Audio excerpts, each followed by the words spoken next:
ეძებს პროფესიულ გაერთიანებაში ფინანსური პოლიცია.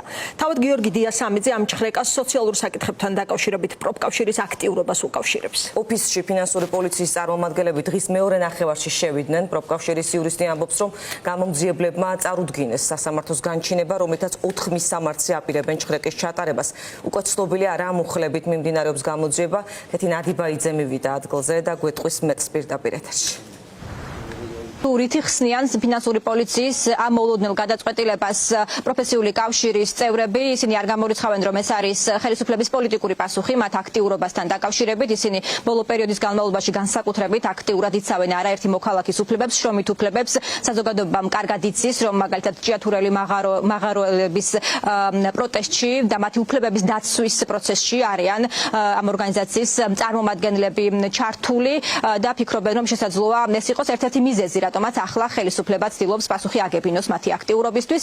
ნახოთ, როგორ განვითარდება პროცესები. ჩვენ ვცდილობდებით, რომ ფინანსური პოლიციის წარმომადგენლებმა დატოვონ ამ ორგანიზაციის ოფისი და შევეცდებით გავიგოთ მეტი დაწყებულ გამოძიებასთან დაკავშირებით. ამის პარალელურად, როგორც ჩვენთვის არის ცნობილი, ჭხრეკა მიმდინარეობს კიდევ 3 ადგილზე. ეს არის ამ ორგანიზაციის ყოფილი ოფისი, დამფუძნებლის საცხოვრებელი სახლი და ასევე ჰუალინგის ერთ-ერთი დარბაზი, სადაც დაახლოებით 2 თვის წინ ამ ორგანიზაციას ჰქონდა ღონისძიება. მათთვის ესეც გაუგებარია, რატომ შეიძლება ეს ტერიტორია ფინანსური პოლიციის წარმომადგენლებისთვის იყოს საინტერესო, რადგან ერთი დღით იქირავეს დარბაზი იმისთვის, რომ ჩაეტარებინათ ორგანიზაციის ღონისძიება. ახლა შეგიძლიათ მოისმინოთ განცხადებები, რომელსაც აქ მყოფი წევრები, ამ ორგანიზაციის წევრები აკეთებენ, სანამ ისინი ელოდებიან ჭხრეკის დასრულებას. ვიცოდით, რომ გამოძიება დაწყებული იყო, თუმცა დღეს დილით გავიგეთ, რომ აპირებდნენ ეს შემოსვლას, უერთოდ დაგვადგნენ. ამ მომენტში 4 ლოკაციაზე მიმდინარეობს ესე იგი ჭხრეკა, ერთი არის ესე იგი ჩვენი ოფისი, მეორე თვითონ თავმჯდომარის სახლი, ასევე ძველი ოფისი, რომელიც უკვე დიდი ხანია დატოვებული გვაქვს, ანუ არავითარი დოკუმენტაცია არც იქ და არც თავმჯდომარის სახლში არ არის. და მეოთხე არის ესე იგი ჰუალინგის სივრცე, სადაც ნაქირავები ჰქონდა 2 თვის წინ სივრცე იმისათვის რომ გამგეობის ხდება მოგვეწყო. მითითებული განჩენებაში არ ეწერა უშუალოდ რატო მიმდინარეობს მან ჭხრეკა. ჩვენ ძალიან აქტიურად უჭერდით ჭიათურელებს ხარს იურიდიულადაც ყველანაირადაც ფინანსურადაც. ეგ ერთი. დამატებით კიდე ახლა 1 მაისისთვის ვაპირებთ მასშტაბური აქციის გამართვას და შეიძლება მაგასთანაც იყოს დაკავშირებული ეს ყველაფერი.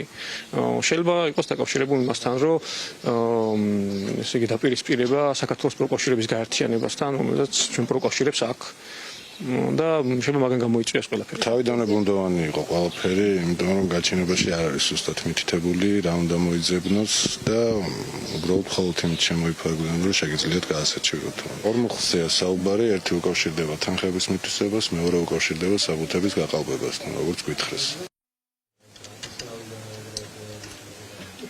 ასეთია განცხადებები ჯერჯერობით დამოუკიდებელი პროფესიული კავშირის წარმომადგენლების, რომლებიც ჩვენთან ერთად ელოდებიან, რომ ორგანიზაციის მოქმედ ოფისში დასრულდეს ჭხრეკა, ფინანსური პოლიციის წარმომადგენლებმა დატოვონ ეს შენობა და შესაძლოა მეტი გაირკვეს პოლიციაში დაწყებულ ამ გამოძიებასთან დაკავშირებით. მანამდე მათთვის ცნობილი არის ის, რომ გამოძიება დაწყებულია 2 მუხლით, ეს არის დოკუმენტაციის გაყალბება, ფულის მითვისება, თუმცა მათთვის ბუნდოვანია რა ფაქტებს ედავება ორგანიზაციას საგამოძიებო უწყება.